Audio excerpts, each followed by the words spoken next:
Hello, everybody. It's Tara Boothby, Sojourn Psychology, and this is another conversation for Mm. restoration. And we have a lovely Australian South African citizen of the world, Deb Grant, who has so many unique pieces to contribute to this conversation. So thank you for being here, Deb. Thank you, Tara. Thanks for inviting me on. I'm really excited to be here this morning. Well, it's morning for me. Yeah. Yeah, it's afternoon for me. So us the Australian time zone is always a little precarious, but we Yeah. figured it out. Yeah. Yeah. Yeah, and then so I don't know if you do a lot of these sort of recorded conversations. Maybe your husband Grant does more of this type of Mm. thing. Yeah, he's done more. I must be honest. I'm probably more in the background, the little busy bee working away. Yeah. I've been Yes. doing a lot of stuff online because I'm studying my Masters of Counseling at the moment. So, and it's on online university. So I am familiar with with Zoom and talking and when we were both involved in ministry in our church, I did do quite a fair amount. We really co-led, so I was, you know, preaching Right. and teaching and stuff like that. So Perfect. So let's get into a yeah. bit of like unpacking your story a bit, and then also where we're landing the bulk of our beautiful conversation is therapy and equestrian work. But you and Mm. Gary and Deb Grant, And and you yeah. guys were in ministry for a long time. So I guess I don't know, like I'm curious, how did you and Gary meet? Yeah, well, we're originally from South Africa, and yeah, so we met as teenagers. I think I was 15 when I met Gary, but and then started dating when I was 16. We were married by the age of 19. I mean, he was 20 and I was 19, so we've been married just over 41 years. Makes me feel ancient. I've just turned 60 in October last year. Yeah, so we've known each other for a long time. And then I don't know how. As I said earlier to you, Tara, I'm 60, so how do you condense your story to get a context for how I've landed up being a counselor in equine therapy? Um, but yeah, I was born in the 60s. My parents, I was 19 years late in our family to my siblings. So my sister and my mother were pregnant at the same time. My nephew's only 3 months younger than me. Um, and I grew up, I had a bit of trauma. Oh, I shouldn't underestimate it, but I had some only discovered in when I was 48. I started getting memories back when I went to a prophetic conference, but I had some sexual trauma when I was quite a young person and really didn't understand it at the time because it was actually with another child. It wasn't, my dad was a wonderful, loving father, um, but always felt a tremendous amount of shame all my life and didn't really understand where it came from because. When you think, well, I kind of ticked every box for someone that had sexual trauma, but I couldn't remember anything. And the men in my life were actually all really good, loving uncles and dads and things like that. But I think what happened in those early years is that I found my real connection with animals because I found them to be a very safe place. Um, and I do find that with working with people that have been traumatized, that forming a wonderful bond with something like a dog or a horse or something is I know you talk a lot about attachment. It's a very non-judgmental, very accepting relationship Mm. and can be very healing. And so I had this absolute, I mean, I love for animals when I was a child. I mean, I had a pet chicken, and then I'd land up with a chicken, and it would be like a tame. I mean, it lived in a house, and you know what I mean. My poor parents, and and then I was mad about horses from about the age of 2, and they don't really know where it came from. Mum and dad just lived in the suburbs. Mum was a hairdresser. Dad just worked as a clerk in a company. I mean, they were older parents. They were in their mid 40s when they had me. Um, and I just had this obsession about horses. So every birthday, what would you like for your birthday to be? A horse. You can't have a horse. A donkey. You can't have a donkey. Anyway, kind of very long story short, my mum, one of her clients was a riding school teacher. So I started riding when I was 8. And I just, so horses have been a part of my life for a very long time. But Yeah. yeah. And so I met Gary. We were he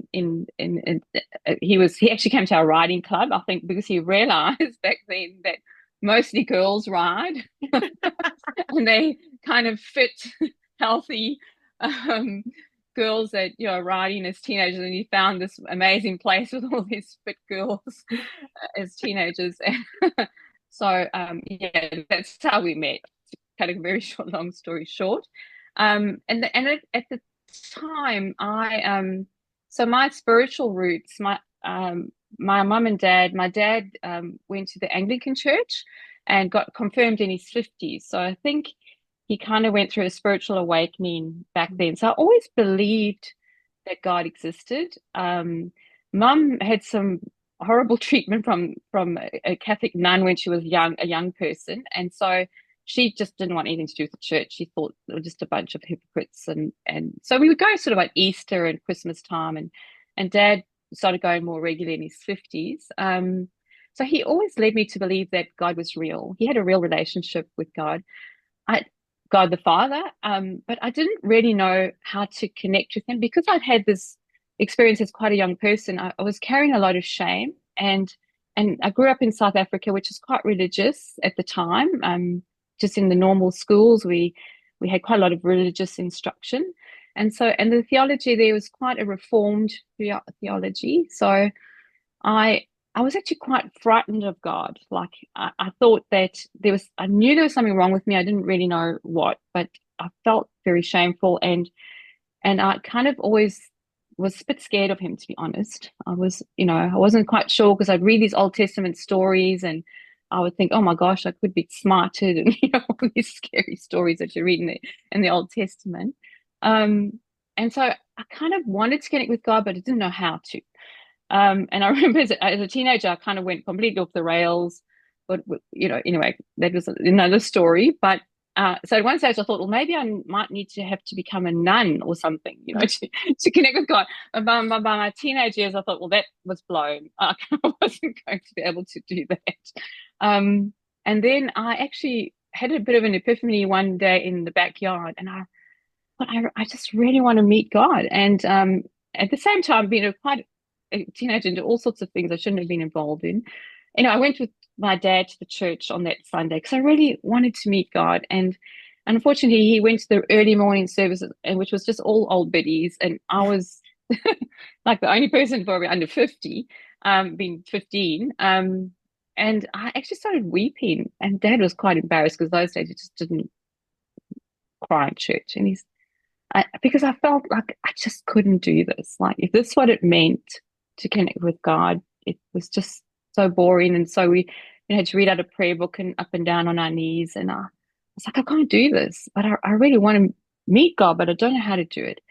And so I came out and I made it in a vow that I would become a Christian when I was 30, because I thought by the time I was 30, I would probably be married and have a couple of kids, and life would be boring, no more parties, and then I could do this God thing. It's so funny. But anyway, a few weeks later, actually, it was amazing how God was on my case. In South Africa, that was in the 80s, early 80s. We had a massive, what we call, revival there. Like, it was a breaking down of apartheid.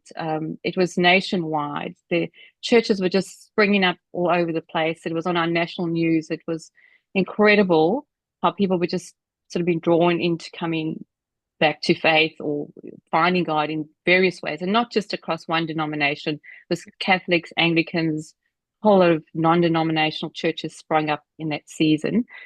And a friend of mine came to school, and she said, "Oh, you've got to come with me on Sundays to this church. It's a typical teenage girl. He's a really good person who's a preacher. They're good looking.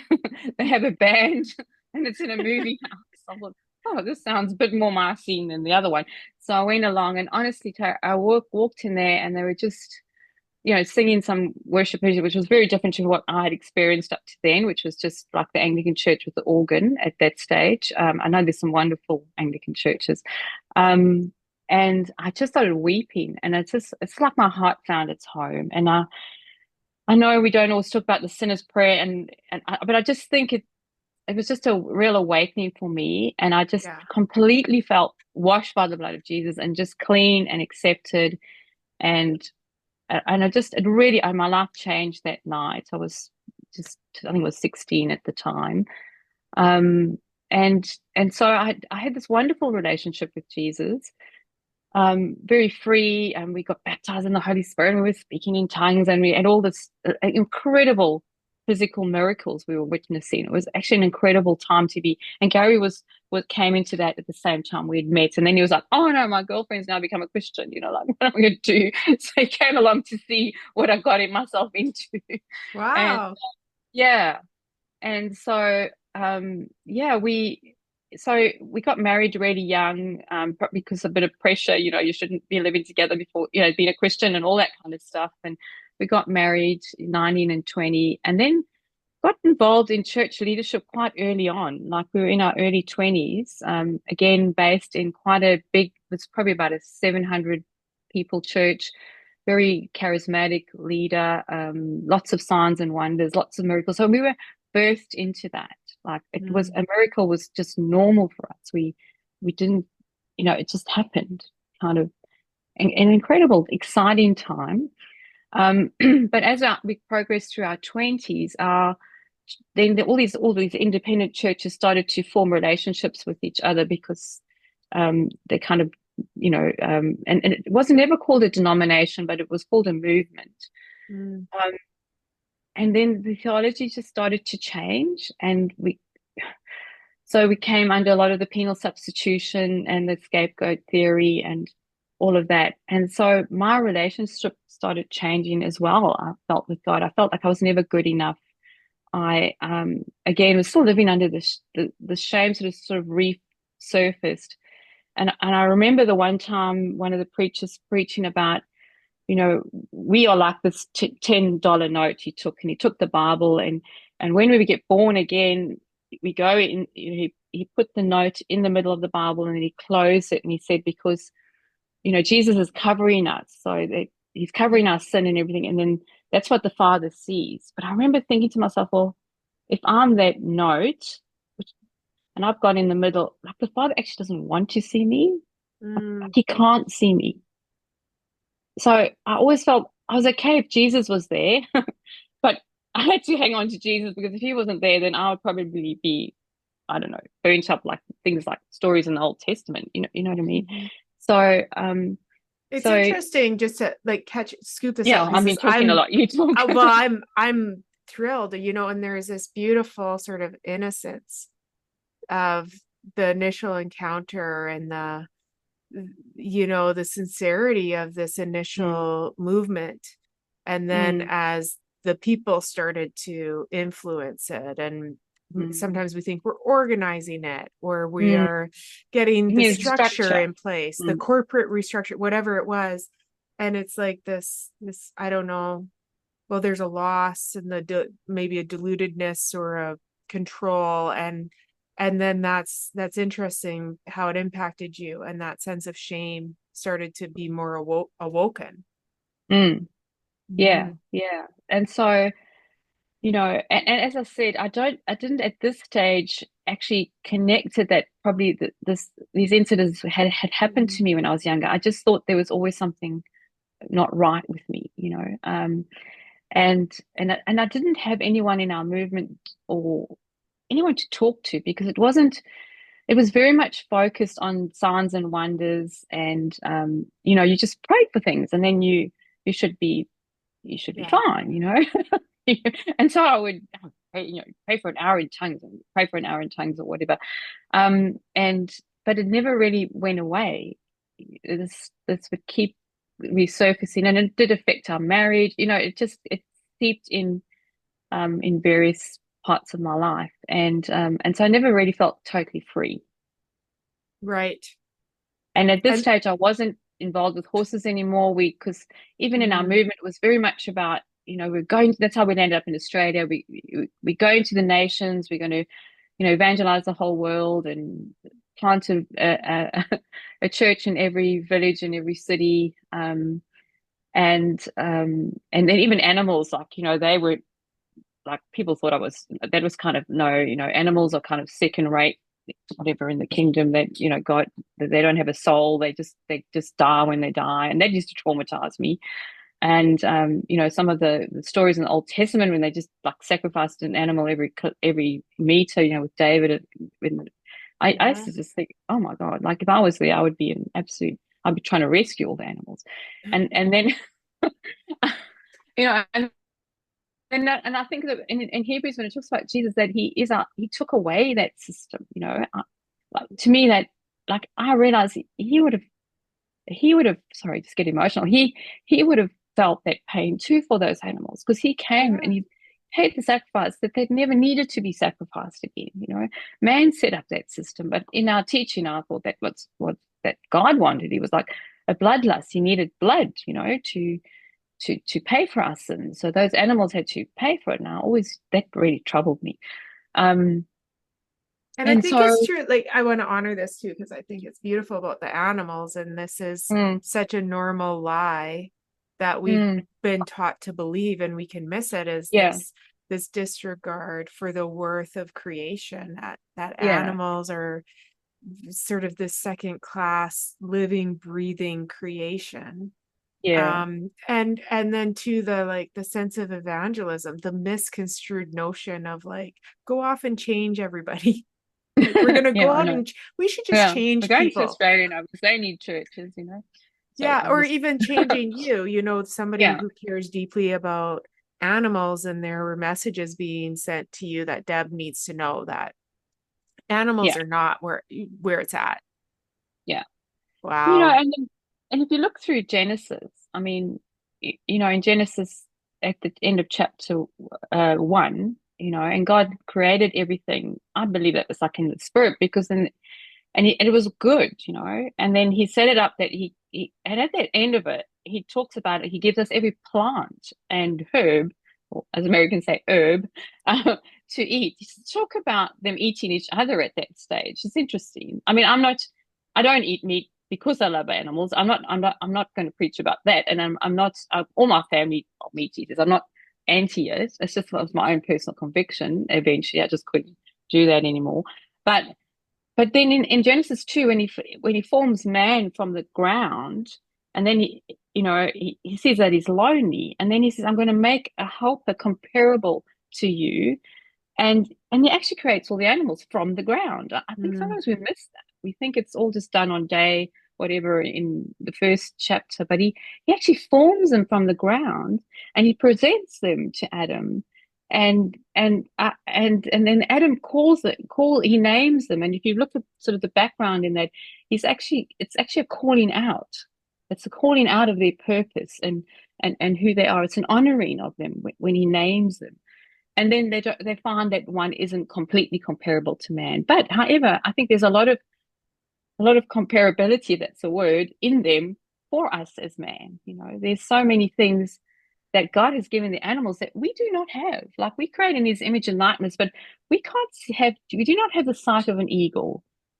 We do not have the ability to fly across from the north and southern hemisphere and find our nest. I mean, good grief, if we didn't have Google Maps these days, what would we do? But like a whale that can, swim from one side of the ocean to the next. I mean, how do they know these things? Like, that we don't have the eyesights and the dogs that can sniff, and all these incredible intelligence that they have, that we actually, for some reason, we're not given. So I don't know if that's, like, people get a bit, where are you going with this, Debbie? But I just think there's mystery in that, I that think so we, too. Like, when I hear you know, you, I'm listening to, and I'm like, I hope when I talk about attachment science that people are hearing me like I'm hearing you right now, of the mystery and the mm, cosmos in the design of animals, and the reverence of their inclusion. They're not a sub point in creation. They got a full, they get a full day in whatever, we believe about the creation story, but these are main characters. There's a value mm, here. And when we deny them, oh, they're soulless, they're just animals, they're here for our pleasure, they're here for our nourishment. mm. what are we missing? And you're saying, hey guys, we're Mm. missing something big. Yeah, no, we are, because I mean, in Job, he's going through all these sort of turmoil with what's happening to him.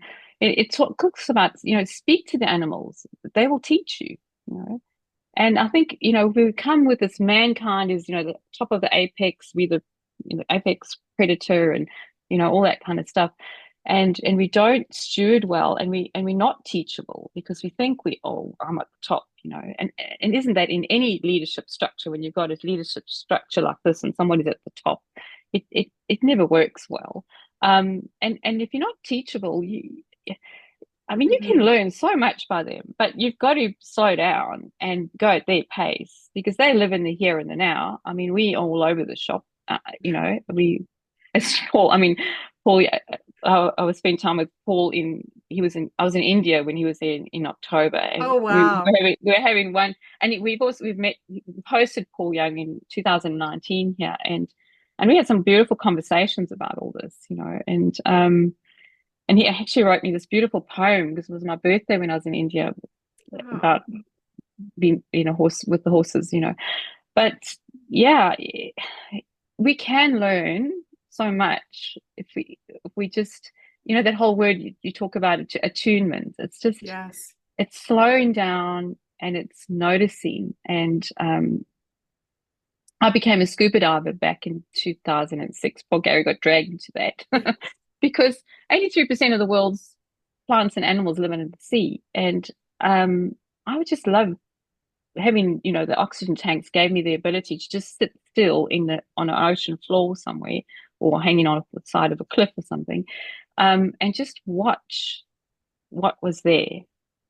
And you're 20 meters under the sea, and then you see this little shrimp come along with decorated leg warmers from the 80s, and with all these colors. And I'm thinking, God, like, who's ever going to see this? Like, it's just fascinating. And then they all got their little purpose. And I love the way that the fish, or you go in the coral reefs, all the yellow ones live on the yellow coral, and the purple ones over there.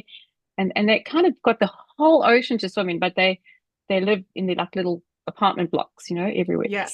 Anybody who likes to be underwater is like my friend for life. Like I adore, like, water is so important to me, and I'm a diver as well.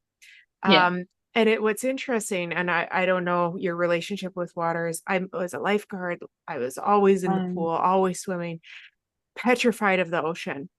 And when I first started to snorkel, I was like, I was newly in the relationship with my husband. I really trusted him, and I felt safe with him. And I started going into the ocean and taking more risks, mm, snorkeling. Then eventually I got into scuba diving. And scuba diving, there was such a safety for me somehow mm, that it just felt so safe to be able to be deep under the water, like 20 feet, 40 feet. mm, You can see the shore most often when you're diving, almost always mm. out where I dive. Um, but the spectacular, transformative moments, which is the Yeah. language I use, and I heard you use that word before we hopped on. But the coolest thing I ever saw, I saw two really cool things. But one, I saw a trumpet fish, which was really neat. Hmm. I No, saw I've a seen them. seahorse. I saw a Yeah, seahorse. well, where we live in Melbourne, under one of our piers, most people would never know this. There's potbelly seahorses. In fact, I was Oh, talking to my granddaughter last night. We were drawing a seahorse, and yeah, they're about this big and orange and purple and called potbellies. Really cute. And they'll wrap you can get them to wrap their little tails around your finger, but make sure you don't put them back where they're meant to be, otherwise they're going to get washed out to wherever. But oh, yeah, no, it's just fascinating. I don't know, I've always been really drawn to nature, and just it is my peaceful place, whether it's under the water or yeah. or sitting in a paddock with a horse. And so yeah, so then I mean, going on with the story, Gary and we landed up getting really swept on this movement, and I trained as an accountant back then. Yeah, that's another part of the story. So Oh, and then so that was another problem in our movement because no woman could be the highest level of leadership in our movement. It was an elder. Um, so you'd have like a lead elder would be like the lead pastor of a church, but the wife couldn't be an elder. So you'd have the elder and his wife. And so the women were not allowed to be in ministry. Some of them, if they were incredibly talented, maybe they ended up being a deacon, but that was an exception rather than. Yeah. So then I ended up being a trained public accountant. So then they didn't really know what to do with me because I wasn't really supposed to work because if you were supposed to support your husband in the role, but then they didn't pay your husband enough for you actually to survive. Yeah. So I would go and work, so that we could pay the rent kind of thing. It was just crazy when I think of it. It was just ridiculous. Anyway, so we had this real drive that we were going to plant a church. And so we went on this church planters course. My poor kids were only 1 and 3 at the time. We were dragged around the countryside. I mean, talk about attachment. I think, my younger son was really impacted by some of the decisions we made back then because he was 3 weeks old and we moved out of our house and he never even had a proper cot. He was in a camp cot for his whole infant life because we were here, there, and everywhere, like gypsies going to all these churches to be trained to be church planters. And then we were thrust out. We immigrated to Australia through my qualifications. Again, wasn't supposed to have them, but certainly opened the door. Anyway, we got into Australia and then quite quickly we're kind of, there's an opportunity in Sydney, and off we went with, by this stage, no money because we'd spent all our money, had sold a house in South Africa on, funding ourselves through this course, immigrating and everything. So we had $200 in our bank account and we arrived in Sydney to plant this church. And I think of it, it's just absolutely insane. But anyway, with 2 little kids. Yeah. And our movement gave us a very meager allowance for 6 weeks. We were supposed to get up and running in 6 weeks. And so I had to go to work. I mean, because I was the one, the 2 of us, I got the formal qualifications and can get sort of part-time work or contract work quite quickly. So I ended up working and Gary ended up having to look after these 2 little boys and try and get this church planted. Wow. Wow. It And was just so there's a few things here. So the one thing is sorry. just like the microaggressions against women in the history of our recent church and Yeah. that strange strain, the impossible position that was put on you.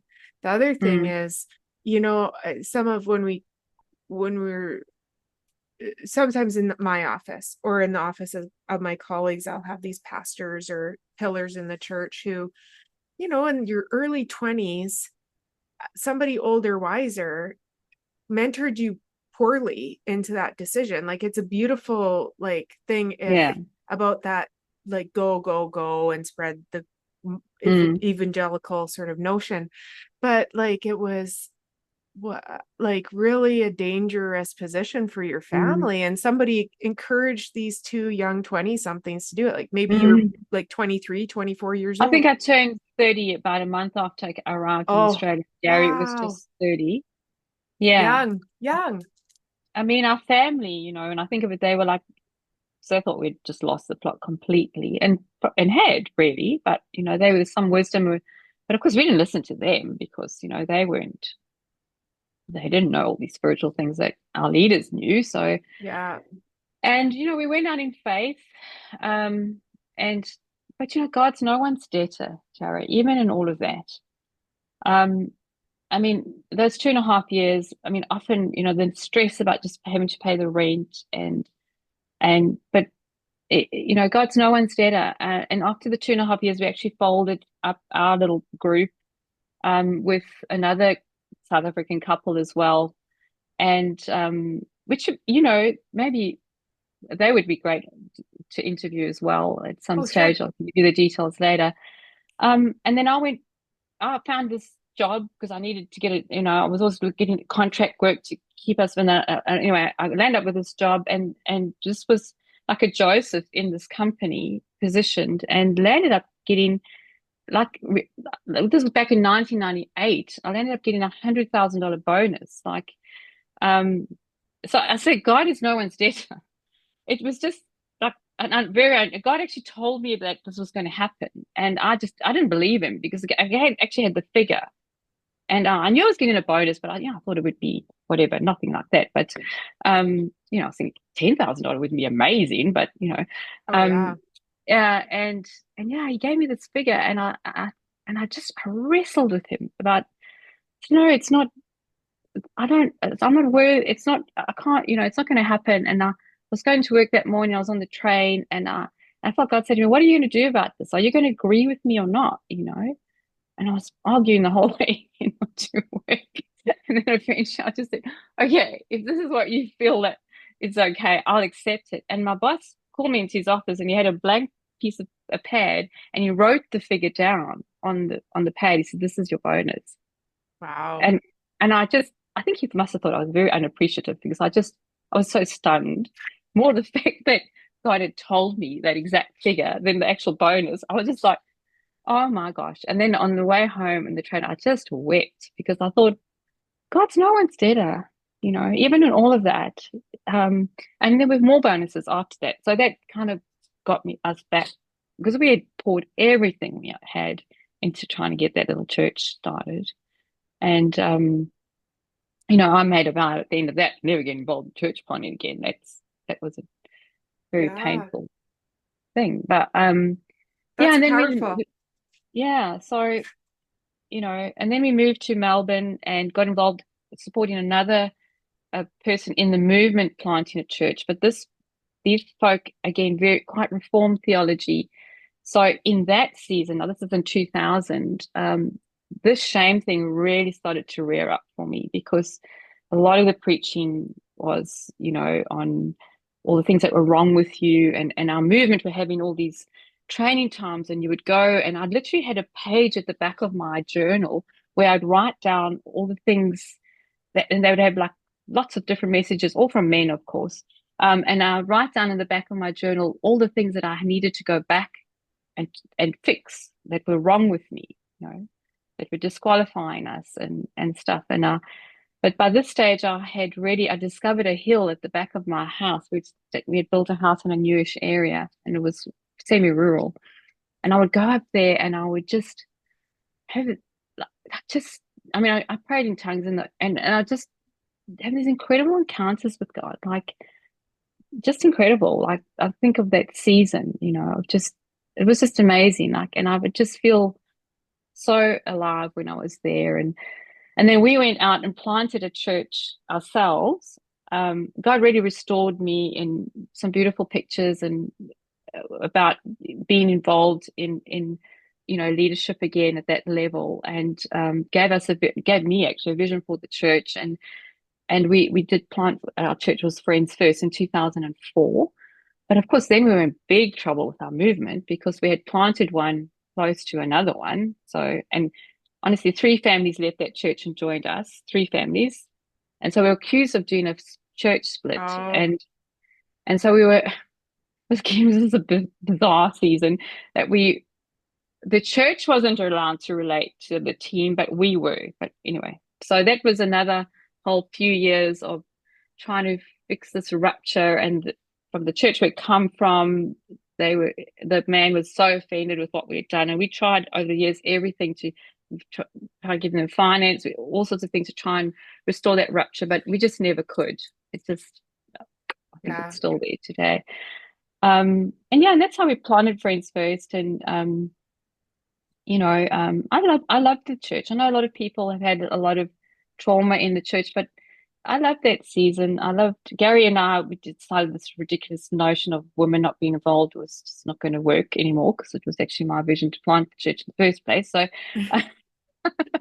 so he got into a lot of trouble for, not for, he would not call me the elder and his wife kind of stuff. And yeah, so we very much co-led and yeah, and then in It 2000, and sorry, I'm just trying to, I don't you know how go to to yeah, I'm trying to get to equine therapy, but but you're doing an amazing job. And what I like is because I mean you're being so sincere with your story, and and holding space for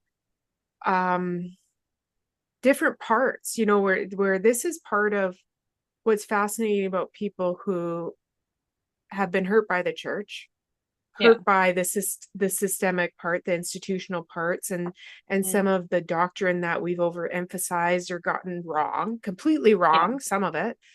And so we look, oh, that's painful, that's hurtful, that caused me trauma, you know, small t or big T. But then I can remember the good, and the people who can hold on to the good and the relationship with a loving God, even in the storm of the institution that's getting it wrong. It's fascinating to me, because you're holding space for both, and you were holding space for the good and the bad as you were going through your journey. That's fascinating. That's some of the things that we're looking for in attachment theory, in the relationships. We want to see that we can remember both good and bad. And that's really hard with church stuff. It is.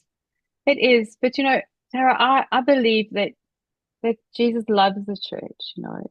She's his bride. And so that's how I got put up my hand again to be involved in leading it. Because, you know, I remember one time up on my hill, and I actually had this unusual encounter. And when I actually felt that I was inside Jesus's body, hopefully all your listeners don't think I'm too weird, and I could actually see through his eyes. And it's like we were flying over the earth, and I could see the brokenness of humanity. And we were weeping, you know, and I just felt like if I could make some difference, like in our church, trying to figure it out, you know, to help be a place for the brokenness and his heart for the lost. And I don't mean like the lost as in, you know, either you're out or you're in. I'm talking about the ones that have, you know, feel that they're separated because of their shame and all that kind of stuff. You know, that I would put my hand up again, you know, and get involved. And then another significant thing is I had a vision of, you know, a beautiful oil painting, a bit like sort of like the Mona Lisa, very sort of famous one, where the vision was of people in this gallery with wooden floors, and but everybody was like, it was very sort of famous and revered, so there was no noise, and there were all these men in these suits kind of analyzing it and, you know, giving it art critiques and stuff. And then as we were watching it, the picture was a woman's picture. There was tears, and it started to, the picture, because there were tears, the painting started to run, and so it started to lose its form, and then it reformed like more like a modern abstract painting, but the colors were still the same colors that were in the original painting, but they were enhanced, and the texture was different. The art critics were mortified. They thought, what's just happened to their $1 million painting? But what happened was these children were running around, so on these wooden floors now, making a lot of noise, and they were running up to the painting and they were touching it because it was like a tactile sort of thing. And I felt that that's what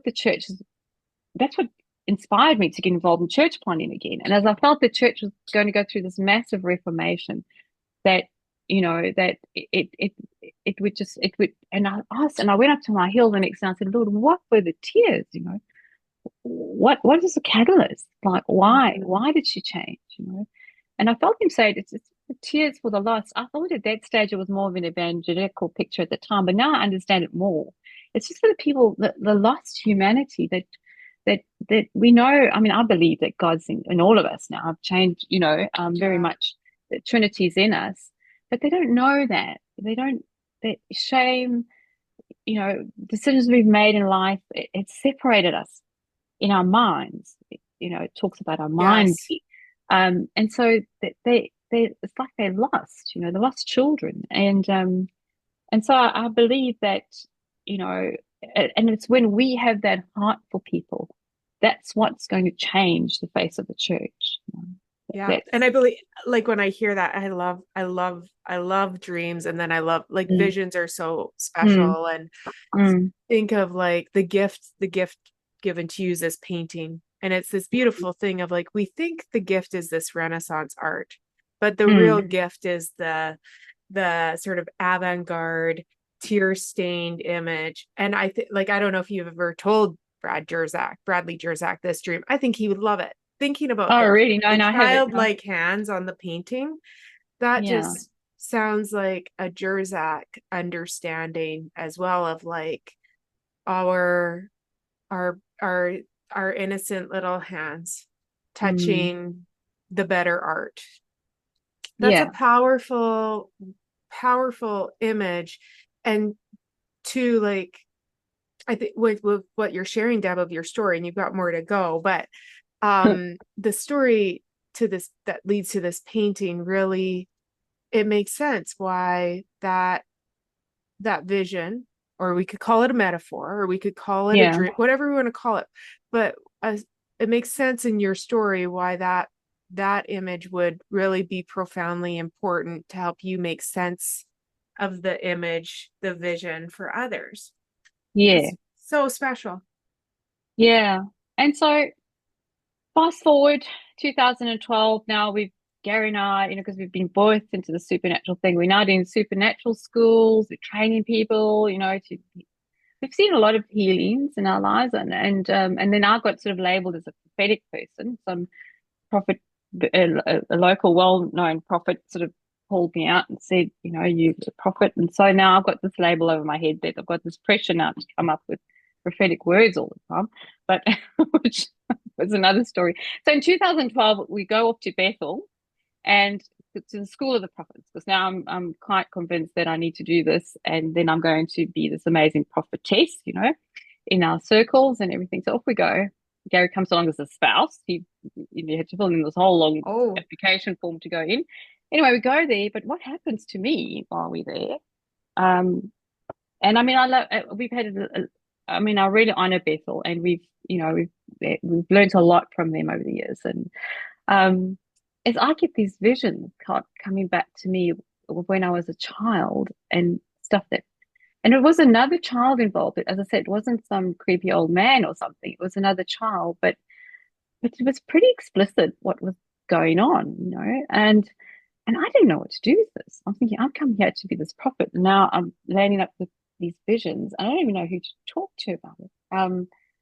And it's a child, and then I, Googled the stuff on sexual um trauma and stuff, and I realized I printed up a fact sheet the one day. This is when we get back, because I don't know what to do with this. And I realized I tick every single box on this, and I'm thinking, could this be it? Could this be it? So, um, and honestly, at this stage, we were a signs and wonders kind of a church. So, we prayed for things, and then you got fixed, and so that wasn't kind of working for me. Anyway, so I there was another lady in our church. I shared it with her, and she had a similar story. And so we kind of, the two of us, just fumbled our way through. Like, we just prayed for each other. We tried to Google stuff. We just were kind to each other. We spoke about story, and I started to go on. And at the same time, I connected with horses again. I decided I sold the accounting practice, because by now we were sort of, the church had grown and life was, so we decided get rid of the accounting practice, and because I had my own accounting practice back then, and I was kind of full time in ministry, and so I had a bit more time on my hands, and I really wanted to connect with horses again. I hadn't hardly ridden for like 20 years, and I saw this mob were retraining ex-race horses, and so I thought, oh, Gary said to me, why don't you just go and volunteer there one day a week? So I did. And that's how I got back. And I had some real epiphany moments, like on the horses. Like, yeah, it was just like God was just releasing me, and all stuff was coming off me. And so, Tara, I'm training now. I mean, you're a psychologist. I'm training to be, I'm doing my master's in counseling, but I believe that Jesus, he says when he pronounces what his ministry is in Luke, he says, I've come to heal the brokenhearted, and I've come to set the captives free. And I believe, Christ is in everything. He's in every human. He's in every bit of creation. Um, that our healers, if we have the eyes to hear, see, and ears to hear, we will find our healing. There are so many therapists, and as I say, I'm not debunking what we do. I think it's really important, but you will find, I found it with the horses. I found it under the sea. I found it. I remember Mm. once being on the beach on this remote, if you're going through this, probably like a deliverance thing on the beach all on my own, where all the shame and stuff was just coming off me. So I started to heal. Like it just, first of all, I recognized where it came from and validated myself, because I just thought there was just something terribly wrong with me before that. And then I went on this healing journey, and as I say, my therapist looked very different. Some of them were people, some of them were horses, some of them they were shrimps under the sea, some of them, you know what I mean? And it's just, some of Some them of was them just, had 4 legs, some had, I don't yeah, know how many legs shrimp have, some had yeah. no Some legs, of some it was had in the like, middle of worship sessions, and I would just yeah. be on the floor weeping. It was a few years that I went through this kind of thing. Um, I think too, just to pause you two here, because there's this yeah. like I'm like, I would like to sit in a room with you and William Paul Young, and we're all just going to start Mm. leaking and crying, because I Mm. get the sense that the three of us would do a lot of leaking together. And there's this mystic sense of you and your story. And I think there's something really important too for people, the creatives, the poetically minded, the the the earth sensitive, the spiritually weird, to hear Mm. a story from a spiritually weird person. I'm sorry to say it, but No, no, I'm it's not offended fine. by I mean, weird. But this, no, like, no. the leaning into your sense of self and your sense of God was so key. And then, if I'm getting this right, part of it was like, then when you started meeting your horses again, Mm. and things like scales falling off, some Mm. trauma, some other things, something about the connecting with animals again in that profound Mm. way, let your body know that something very real happens with animals again. It did, Tara, I was there, and I'd only been there for a couple of months, and we ended up going for this crazy gallop on these export racehorses. And anyway, I was driving home from that experience, and I actually had to pull over on the side of the freeway because I had this feeling in my body. It felt like there was this sort of well right down in my gut that had just been suppressed for so long, and it just, it's like it erupted. Like it just, I had this gushing sort of feeling, and I eventually had to pull over. And I was just weeping, but what was happening, I could just feel this, all this shame just coming out of my body basically. And it's not like someone prayed for me or delivered me, or I had this incredible session with an amazing psychologist or anything like that. It was from galloping on a horse. But I think somehow it connected me back to my roots because of a child, and where I felt like most alive, kind of thing. And so that really started to change me. And then we were ministering in India a lot at the time as well. I've been to India about 16 times. I think Gary's been 30 times. Wow. And and then I remember the one time coming back on the plane, and I felt God say to me that He gave me this scripture. I can't remember. It's in Zechariah, I think, but just about building a safe. What would church look like if it was a safe place? Because by this stage, I mean, people are very focused on signs and wonders and prophetic and healing and all this stuff. And so I went on a journey then of what does that look like? By this stage, we'd met David Tenson. And Yeah. he's a good friend. Yeah. Yeah. Yeah. He's amazing. He's lovely. Yeah. Everybody needs to like listen, find David and learn something from him. Yeah. And so I started to really start preaching more on that. And then Gary, it's public, it's out there, and I'm sure at some time he'll share it with you. But at the end of 2015, he actually had a major breakdown. No. Um, and and so that kind of threw me into being a mental health nurse, a carer. I had 2016. I had to leave the church. It was just a full on year that year. I nearly had a Mm. breakdown at the end of the year myself. But in that, I think we just really start to realize all this kind of stuff we've been doing isn't actually working. It's a bit of a faith crisis. You know what it's like. You know, just pray for him. He should be better, or he's not better. He's broken. And Yeah. so yeah, and that's probably another whole story and a whole another book that year. But towards the end of that year, I Gary, I think, realized as well that the real, like, the need for me. My horse died that year as well. He Uh, broke his leg, so there was another thing, and that really mm. tipped me over. I mean, I think seriously, I probably was having a bit of a breakdown. I've never been a person who struggled with depression or anything. Like, I've always been able to return to joy quite quickly. But that triggered something, and I think a whole lot of unprocessed grief came up in my life. My mum died of an aneurysm when I was 24.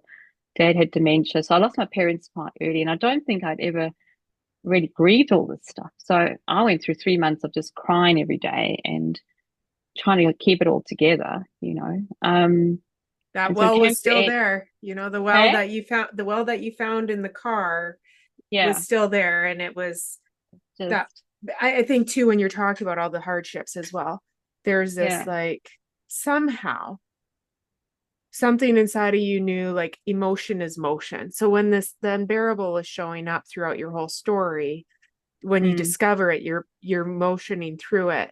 And yeah, there was this sort of like suppressed or forgotten, um, hidden trauma story in your childhood. But when you discovered it, you're like, okay, the faithfulness to allow things to move through our bodies is a really tricky dilemma. yeah, it is. Yeah, it is. Uh, Taras, yeah, it is, and I think as you know that everything's connected. I mean, I see that now Mm. working with my clients. That the body does keep the trauma. So um, yeah, yeah, and so again, trying to find sort of more resources and realizing that God is the healer, but how do we create these spaces? And at the end of that year, we were actually on a bus in India, and everybody was like singing, and Bon Jovi was on, and I remember the song, and they're all having fun. And then a guy that was on the bus, I don't know, I said something about animals. I discovered something in Genesis, and I spoke to him about it, and he said to me, I don't think we'll ever really know the real Debbie until you're in a place when you can be completely connected with them. And that Oh, just broke something in me. I thought, oh my God, like, he's so true, and so and I think everything of prophecy the too. year, sorry, That's prophecy too. Like that is yeah, when and we the false notion of some of no, these things, but somebody no, speaking life and love yeah. into you, But what that's it did is because the horse had died, and then we were living in the suburbs, and I was like, I don't know how this is ever going to happen, or what's it ever going to look like. So, and I think because of the whole year I'd had, and everything just sort of collided on that bus, and I just started weeping, and I was trying to hide it because everybody else was singing. I forget his name, that song that Bon Jovi sings, and so I was sort of doing this and trying to put sunglasses on and look out the window, but someone noticed, and then eventually Gary came over, and so the next day we were all supposed to go to the we were supposed to go to the Taj Mahal with everyone, and we stayed at the hotel and just processed, and wow. and that's when Gary said to me, "What would it look like, love, if we went on a journey of going onto the land, and stuff?" And yeah, and it all unfolded quite quickly after that. Like within a month, we'd put an offer on this place, and we moved here actually 8 years ago. Very rundown, because financially, to try and get onto land in our area, um, it was a bit a real miracle, but a real labor of love. I mean, well, it's been more than love. We've just about got divorced over it a few times. I think just the amount of work that we've had to do. So everyone looks at this place now and thinks, oh, it's so good. They've got no idea the blood, sweat, and tears that have gone into this. Yeah. And Yeah. it's interesting. I So mean, like, I appreciate you talking about the strain on marriage because I know the strain at 20 years. So I can only imagine at 40, yeah, you get through a few more moments, right? And those beautiful life choices, but they're like having a good partner. Like when, somebody says Deb's not doing well and your husband, like Gary, comes to you, that's a beautiful side piece. But I don't want to miss the fact that you in this beautiful moment on the bus, like you're in the liturgy of Bon Jovi, like the yeah, chorus is Bon Jovi. yeah, The cloud of witnesses is singing Bon Jovi when Deb has her big like transformative epiphany. I love it. yeah, yeah. So and yeah, and so then I by this stage I had quite a lot of training through David. David Tenzin was then in charge of Elijah House Ministries, the prayer ministry stuff. So often David would come down and spend time in our church, teach over the weekend, and then see people privately during the week. And I'd kind of often be the second person in the room if it was a female person or clients and that. And so I started to get a lot of more informal training on I wouldn't, on probably just mental health and how to help people really work through stuff. But it was quite informal. And then I obviously got the horses again. So horses now became a big part of my life. And as Gary often says to me, your life is just horse, horse, horse, horse, horse. So I think sometimes that's part of his frustration. But you know, and so yeah, and then when just before COVID hit 2019, I actually said to the team, I think one of us needs to get some formal training. So I signed up and did a counseling diploma, and then COVID hit. And at the same time, I started exploring.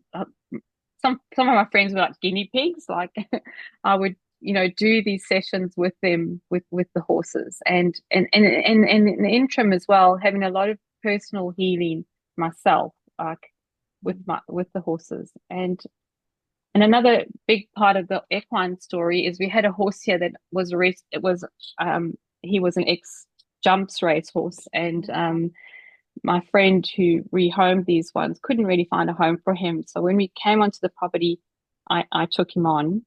He was great to ride, but on the ground was very unpredictable and didn't know how to process his emotions well. He would stand still like a statue, like a good horse. But if he just did something that irritated and he didn't communicate to you whether you were doing anything that irritated him, and he would just explode. And that meant him breaking his halter and galloping out of the area. And if you were in the way, you kind of got run over. And so he was showing some very erratic behavior on the ground. And I didn't know how to help him. I Mm. just didn't know how to help him. All my training techniques, everything for him, nothing was working. And I felt, and I knew he wasn't a mean horse. I knew he wasn't, he tried so hard. When you rode him, he'd give you 110%. But it's just on the ground, he would just have these incredibly scary Yeah. moments. And so I didn't know how to help him. And so I started Googling and what did I do? And I found this group in England called the Trust Technique, James French, and it was about they deal with traumatized animals. So I signed up for this, and I thought I'm going to learn all these tricks about what to do and all that. But you know what? The whole course was about um, you, the person, being able to be present. I mean, I actually found out he was a Reiki healer, and I thought, oh, should I be doing this or not? But anyway, it's like you think I'm I really know. demonized now, but I'm doing this stuff that's taught by Reiki healer. But anyway, I um, love the Reiki people. I mean, uh, they're amazing. but It's like, yeah, keep I had going. so in and it's just a little simple technique, which is just a centering technique where you're using your body, which is present. Mm. Our mind's the one that's all over the shop. So you're using, your visual, your eyes, your ears, touch, and your breath work as well. And you learn this technique and you become more practice at it. And I'll never forget the one night that he was in his stable and he was quite chilled and relaxed. And I went in there and I'd never been able to put my hands around his head. That was like a no-no. And I just put my hands like this and I started this technique. And I just really got into a very still place myself. And the horse dropped his head into my hand. And when a horse's head comes down, that's like because why we had to learn this technique was when you create this environment around you, because horses can pick up your heart rate, breath rate when you're in about 4 feet of them. So when you create that environment around you, that very coherent heart rate, breath rate, it creates this incredibly peaceful state for them. And because they're flight animals, they generally their nervous systems or their vagus nerve is always triggered because they're animals of prey. We've got eyes in the front of our head, so we are predators. So just bear in mind that all the time they've got that psyche that they could be our next meal. Like, so they're always hyper vigilant. So, and again, you just like people, you can get horses that have very dysregulated nervous systems and the ones that do. So this particular horse, he had a very dysregulated nervous system. A healthy horse knows how to regulate, and they're great examples of showing humans how to do that. And so when you create this beautiful, peaceful environment around you, it gives the horse a real sense of safety, and then they can let go. They can actually let go of this hypervigilance, and that's when they receive their healing from their trauma. So, so I was doing this, and James French, the guy who does it, he's incredible. I haven't got to this level, but he can walk into a field with 20 horses, they all lie down and fall asleep, and like into a dead REM sleep. But anyway, so I'm standing there, and this horse drops his head into my arms, and he drops it right down, and he starts groaning, like he's just going like this, and I'm just weeping by this stage. I mean, I'm invited Holy Spirit into this space as well. You know, we combine that with the Reiki practice. But anyway, we'll do that. And and I was saying, like, Holy Spirit, help. You know, I don't know what's going on with, but I actually felt he was just releasing, like all this trauma was coming out of his system. He was actually groaning. And we were just in this moment, like for I don't know how long it was.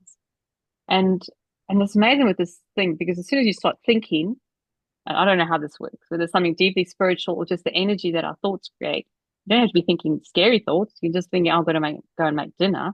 It breaks the connection, right? And so, you know, and eventually we came out of it, and the two of us, like, were just standing there thinking, what just happened, you know? And it changed our relationship after that. Like, yeah. He and it's not to say that we didn't have our days. I actually spoke about this story when I was in India, because they asked me to preach on how to create a safe church community, and Indians love stories. I told this horse's story, because what I had to learn was, how do you build trust with someone that is so damaged, and in his psyche he believes I could eat him. You know what I mean? Like, he's so damaged. And you know, I found his ex-trainer was on our radio. He was charged with cruelty. He was actually convicted of cruelty.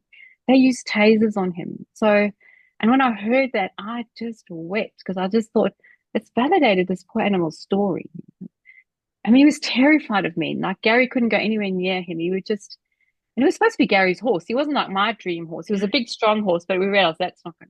So, and it was just beautiful to watch over the last few years of his life. He just started to become a horse, like learn how to be a horse. So I had another horse, which is a very healthy, emotionally regulated horse, who communicated her feelings all the time and you knew exactly what she thought. And so I partnered him with her, and it's like he learned just to be a horse in the end. But you know, one day, because he didn't know his personality. The one day he came up to me in the winter and he grabbed the zipper on my jacket. And as he grabbed it, he looked at me, he jumped backwards. I think he thought I was going to hit him or something. And I said to him, I just laughed at him. I was like, silly goof. And he came back and he grabbed the zipper and he pulled it up and down, pulled it up and down. And he was just having fun. And it's like he started to blossom. His personality started to come out. And, he learned to just even with because he used to stand all day and it's called wind sucking, or literally bite onto a post and suck in air, hold it. And it's amazing. They've actually learned to regulate their emotions, like the breathing technique, right? It's not good for them because they Yeah. wear their teeth out and they're not eating. It wasn't supposed to eat 18 hours a day. So they lose a lot of condition. But he would be doing this for hours on his fence post. And then, as he got more and more healed, and he was with my horse, who was very emotionally happy, regulated, happy horse, he learned just to be a horse again and gallop around the paddock and kick up his heels but as I spoke to the story in India, I had days where he just drive nuts. Like, some days he just wasn't in a good space and he wouldn't let me near him. And I remember the one day just losing my cool with him and throwing a bucket at him in the paddock, and ranting and raving at him and saying, I've done everything for you. I've been so good to you. And as I'm saying, I'm thinking, oh, it's going to put me back for like months. And I came up to Gary in tears. I said, I don't know what to do with him. I'm just done. And Gary said, he's probably just having a bad day. I thought, oh, okay. And he was actually fine the next day. Yeah. And we just realized that the healing journey has lots of dips and highs and lows. And so in that, I started to realize, so in learning that technique for the horse, because I've always personally struggled with, I think because of the trauma of the past and that anxiety, I realized how much it helped my nervous system. Because Yes. I become very practiced in this for the horse, right? And so, and that's one of the things I always teach all my clients now. And a lot of my kind of resistant autistic teenagers who are not into mindfulness and do not want to do anything and roll their eyes back, I'll just say to them, well, we're not doing it for you. I'm like, don't bother about your nerves. So we're going to do this because you're going to be working with my horses. Yeah. So you need to learn this technique and you've got to practice it. And then we're going to do it with the horses. And when you do it with the horses, they notice the difference in the horses within 2 minutes. Like their breathing will change. I teach the clients how to read facial expressions. They emotionally regulate. And it's been breakthrough for some of them, because I'll say to them when they see the horse almost going to sleep on his feet within 2 minutes of doing this, I'll say, if this has affected a 600-kilogram animal in less than 2 minutes, what do you think it's doing to your body? And then the penny drops, and then they start to realize, the effect. And so yeah, I didn't actually go and do a course in equine assisted therapy. I looked it up. It's very unregulated modality in Australia. I could have gone and spent thousands on some courses and got it. It's not under a particular training institute or anything. It's just private people. But I actually just read up a lot, practiced a lot, and then from the counseling side, got formally qualified there, and then kind of just combined the two. And so now at the age of 60, I'll end up doing this, just and write a book, because you read a book about this and that could help others. But I mean, like from an attachment perspective, because I'm trying to sense into it, and I'm having a better understanding about the equestrian therapy, and there's part of it is like the symbol of attachment. Like you were clearly the symbol of attachment to your horse, this traumatized horse, and you being, self-regulated, non-dominant, not a threat, not oppressive, holding space to follow his needs, to be gentle and hold him at the pressure that was safe. It calms him down. And then setting the horse off into being able to be horseish with other horses so they can co-regulate. And then what's interesting is I always thought that the horse was holding more of the relationship with the people in equine therapy, but I'm getting this epiphany that because they view us as dominant or prey or praying that we could eat them. So really the self-regulation, the symbol of attachment is this person coming in and calming their central nervous system, and they calm them, and then the horse can teach them that magical, like peaceful thing. Yeah, well, that's the thing. A lot of the work is done. I had a lady come few weeks ago, and I kind of thought this probably is not going to work. She wanted basically a hug from a horse. She needed, and I said to him, they're not trick ponies. Like, I don't. Oh, We've got to work, with what they are. We very much honor the horse. Yeah, I mean, if they don't want to connect, I won't force it, because I know they will if we're in the right space. So we've got to do the work, and it's teaching people that, and that's an interesting journey for some people, because it's like, well, I'm paid for the session and I want, well, it's actually, that's the kind of therapy you're looking for. You're in the wrong place. But when they do do the work and they do get the connection, it's, talk about attachment stuff. It it it ministers to people so profoundly. There's nothing quite like it. And I no. have this one client. She was, her mum OD'd when she was 4, and fortunately she's been in a great foster family since she, when she came to me, she was 19, and the foster mum said, don't expect any, like, a smile or anything from her. She's just very shut down, but she's probably loving it. She loves animals. And I teach this technique where I actually learned from Monty Roberts, an American, where you kind of use the psychology of the horse herd, and you sort of send the horse around, and then you look for signs that they actually want to connect with you, and then at the end you turn your back to them, and then they'll actually come in, and you can do this with any horse in any part of the world, any shape or size, any age, and your back, you're in the middle of the ring, and your back's to the horse, and the horse will walk up if you've done everything properly. It'll come up to you and it'll literally almost nudge you on the back, and then you turn around and you really affirm them, and that's what we call join up. And then after that, they will follow you around like a puppy dog anywhere. You can walk all over the place. Because, and I did this with this girl and a little Shetland pony, and it walked up behind her and sort of gave her a nudge, and she just giggled and she laughed. And as I was standing there, because I'd been doing my diploma and I was learning about John Dolby and attachments and all this, and I'm thinking, wow, like this is so healing for her. Like, this is Yeah. completely unconditional. This animal has just chosen to connect with her and be with her. And I just think that, I don't know the science behind all that, but I just feel that it's, I've seen it with some of my younger clients that haven't had good attachments. Like, the more we do this, it just seems to bring them into a healthier Well, or space. maybe they sense into those who have been dominated as well. Mm. It's pretty magical. I think about it too, and sort of a side piece that is, but my husband or my father-in-law is in the old folks home. He's 90, and they allow them to have animals, and the animals Yeah. in there have this very interesting disposition. Like, it's like he's got this little kitten. Now she's more of a cat, but it's like she knows something. Mm. She's the Yeah. best cat ever. She does all the things that you'd want a cat. She's extremely playful. She's independent. She'll come and sleep on your lap. Like, everything every magical thing a cat has one of, she has all of them. Mm. And then the dogs in there, like, but there is this animal piece, this beautiful sense of companionship.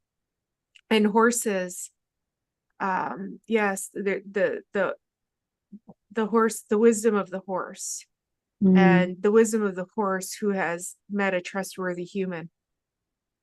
Yeah.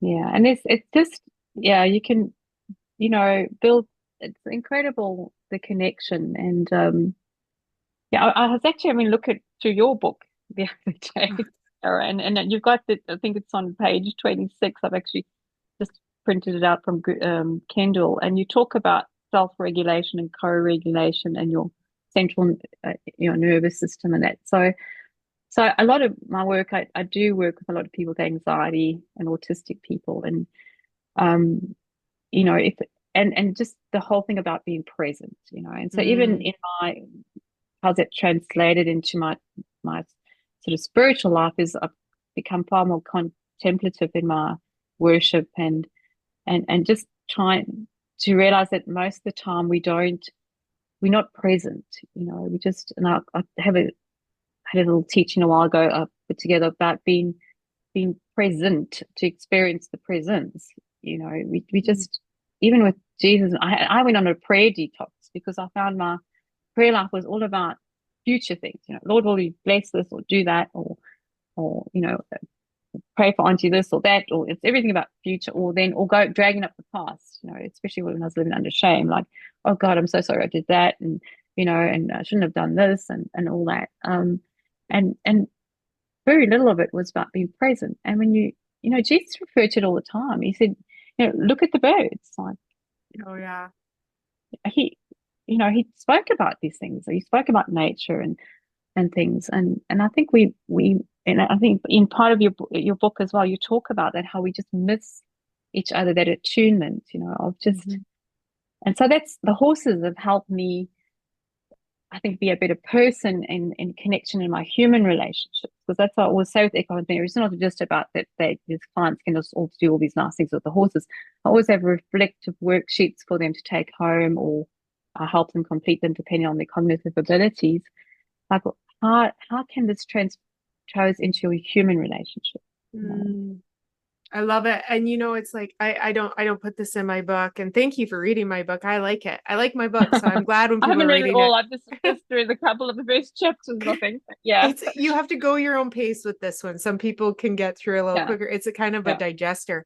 But I think of this like taking snapshots with our mind and being present in the presence. Like the encounter with the traumatized horse, where he was getting his story out and your bodies were listening, but you were in a snapshot. You're in the picture and the photograph, and it's embodied, it's imprinted in you as much as it is in him. And then like the Deb tears were showing up for me when you're telling me the story about this traumatized girl, and the pony nudges her, and it's a present moment. Like all three central nervous systems were a part of that transformative present moment, the present process. You can't be outside the present process when we're doing this profound experiential work. It's a huge testimony to love energy. Oh, yeah, it is, it really is. But I think, like in experiencing that love energy, I think, and I mean, maybe I don't like the word work, but it's like well, I say to people, it's a practice. Like we're not, in our Western society is not set up for it. Like our schooling system, everything's about, you got to study for this to pass that. So it's all future tense, and you're working towards something. I mean, I was an accountant. Every 6 minutes of my life was charged out, so you had to be efficient. It's all of that. So we just not geared up. So maybe some of the Eastern philosophies and that of just stopping and being present. And I say to folk, it's a bit like, people, you see these movies about the Navy SEALs training, you see them in the boot camp, they're training, they're doing all these funny little movements and stuff. And what are they doing? They're actually getting them to rewire, aren't they? Forming new neurological pathways, so that when they're in the battle and the guys running at them with a gun or whatever, they're not fiddling around and thinking, how do I work this gun and all that stuff. And I say to folks, practice these practices. That's why they're called practices in the peacetime. Maybe incorporate it in your spiritual practices. I'll do that thing's called a right here, right now. I'll do that when I'm maybe sitting down to spend time and just connect with the present. Because if I know my mind's all over the place, it's not going to work, is it? And I mean, you can say to people, "Oh, stop thinking." Well, you can't stop thinking. You have, I don't know how many thousand thoughts a day. You've got to,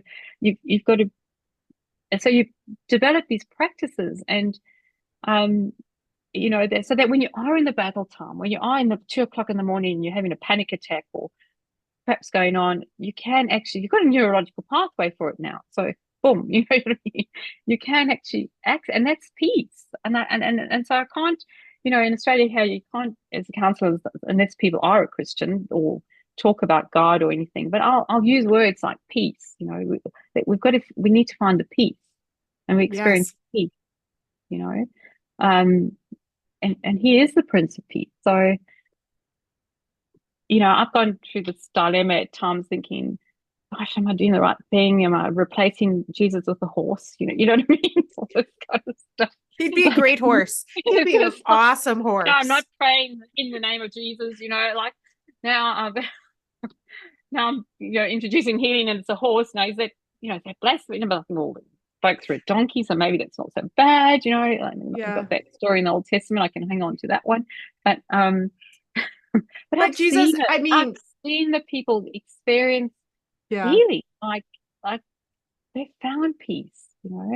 I think too, we need healing, and there's something very pure and natural about finding the healing force of love in animals. I also, what I hear from you, Deb, and I think it's good for people like me Mm, and other people to remind ourselves that our bias of being raised Christian and our bias of trusting that God, like trusting in God, yeah. my being confused about a loving God and then discovering, wow, love, and then really believing in Mm, God because I believe in love. But those sort of those good things about our past, the good biases, mm, are okay to bring with us and to notice about ourselves. They're not something that we have to be to deny. The yeah. story, the good in the story alongside of the bad, or the risk, the fear of hurting somebody who doesn't believe the same things, Yeah. they're okay. They're like, for you, when you tell your story, the beauty of church and and even the institution of church, there's still beauty that came from all of those Mm, things, even though we might not agree with some of those parts anymore. mm.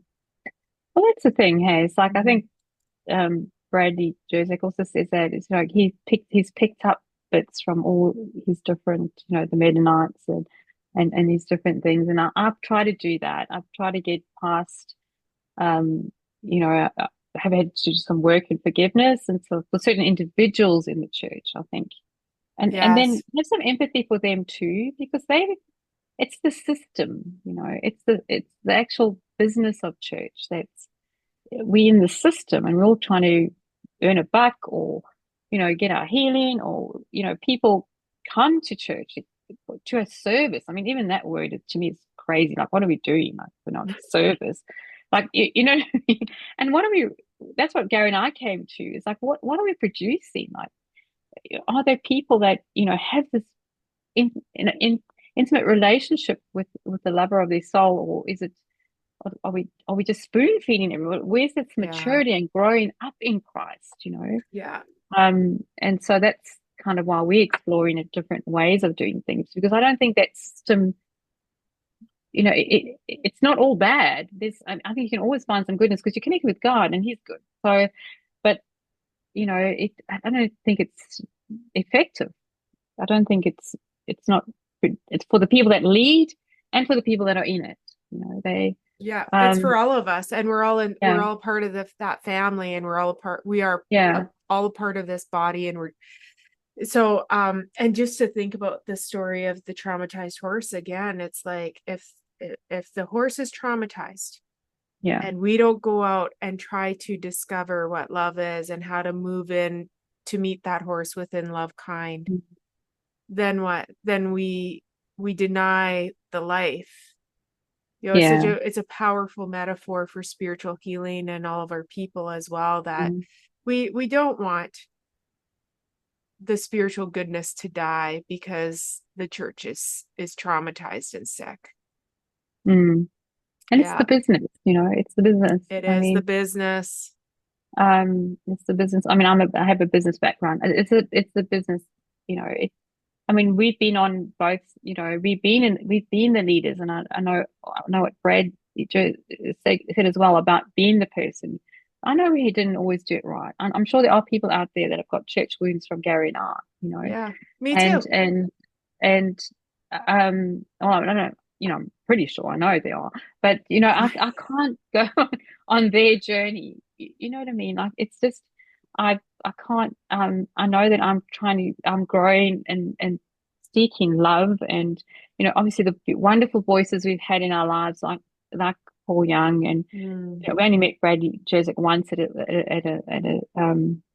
no, we went to Open Table Conference as well a couple of years ago. Oh, So that's fabulous. yeah, and in 2022 we were there. But yeah, and then in India, we had Bax Kruger was there as well, and I spoke about this traumatized horse, and he got up after me. I mean, I had such imposter syndrome that day, I tell you what. But he got up after me, and he just affirmed that message, and basically just say, and the kind of Yeah. the sort of the saying from the conference became heal the horse, heal the horse, Oh, because beautiful. that's what we've got to do. The work isn't us. I mean, one of my writers I love is Henry Nouwen, the Yeah. Catholic priest, and he talks about like hospitality is we've got to create the space. Is it a hostile space, or is it hostile, or are we extending hospitality, like, in our hearts? Not how fancy our houses and what the hors d'oeuvres look like. It's not entertainment. It's what what Yeah. what what kind of space are you creating for someone to come with their story and not impose your whatever on Yeah. it, To and love the stranger without yeah. really truly knowing who the stranger is in each person. Mm. Sometimes Yeah. the stranger is somebody we've known for a very, very long time. So there's all these things. And I mean, like, Deb, wow, we are gonna have amazing conversations as we move on in our lives and our budding friendship. Um, Mm. so Deb and I are part of the Collective Wisdom Academy, and this is like Gary Grant, Deb's husband, and David Tenson's sort of their new They're sort of initiative. pioneering it. Yeah. And Yeah. Deb is going to be doing something on equestrian therapy, but it's sort of paused. We're postponing it. Yeah, I'm just a bit time poor at the moment, and because as I say, I'm doing this master's as well, which I thought of it at the age of 60 is a bit crazy. But anyway, so it probably could be later on in the year. But yeah, I'll be kind of. I'm not going to be teaching on, say, how to be an equine therapist, but I'm going to just bring in really God and nature, and how we Beautiful. are healing, the healer is in that, and just maybe some of my story of how I've managed to connect with that, how I've helped other people connect with it, or it, the healing, the presence of Jesus, presence of the Trinity in different forms, where it's maybe not just confined to a church experience. Yeah. So, I think that's lovely. And so we'll like I'll put the Collective Wisdom Academy information below and information about Deb. And then your sanctuary, say it for me again, because it's a South so African word. it's a Zulu word. It's Jabulani. Jabulani means a place of rejoicing and happiness. Yeah, because we're originally from South Africa, so we wanted to keep some of our South African heritage, and the Zulu nation is there as well. So yeah, we chose that. Yeah. Yeah, And so just that's the name of beautiful. our property. And so my company is called Jabulani Sanctuary. Yeah. So that's what I run the counseling and equine therapy out of. This is lovely. And so I'll put Deb's information below. And Deb, I love this. I love meeting you in this space, and there's a freshness and a part of the conversation that could get missed out on if people like you that understand the liturgy of entering into relationship with animals and nature. If we don't invite you in, we're missing out on a big part of the healing process. So thank you. Oh, thank you. Thank you. It's been a real privilege and lovely chatting with you. Awesome. Oh yeah. I know. I'm just like because I Gary and I know Gary and his friend, I think Billy, are gonna be at Rethinking God with Tacos in the fall. And I Yeah. plan to be there as long as, America lets us Yeah. in. But I was disappointed because Gary's like, I don't think Deb is coming. And I was like, oh no, Unfortunately, I've but got now a residential school that week I with the know masters, and I kind of got to get it. I can't be 70 and still do my masters. you gotta go. I know you gotta go. So, You gotta go. yeah, So yeah. that's some other time. We'll meet up. I mean, and yeah, and I was at Open Table Conference 2022, and that's too No, we bad. didn't I'm meet. like, oh Okay. no, oh no. But Yeah. these are all beautiful things that I'm noticing that Deb Mm. and I know of. And if you're looking for places to meet the weird Christians the weird spiritual people, these are kind of the places where we linger. So Yeah, yeah. But it's wonderful. I mean, it's learning like the beautiful gospel. I mean, I just it's so much it's so much easier now to be inclusive and love people and just just to do the work on ourselves, to be those people that other people can come in and be accepted. Hey, yeah. totally. Yeah. Mm. Yes. So thank you so much, Deb. Peace and love. And Yeah. there'll be lots of stuff written down in the description below. So if you're looking for Oh, information, that's where you'll find it. okay. Awesome. Lovely spending time with you for my morning. I'm gonna go and feed Yeah. the horses now. So Yeah. okay. Yeah. Go All feed right. the horses. I'll go feed my kids because it's supper time here. Okay. All right. Bye. Lovely. Okay. See you, Tara.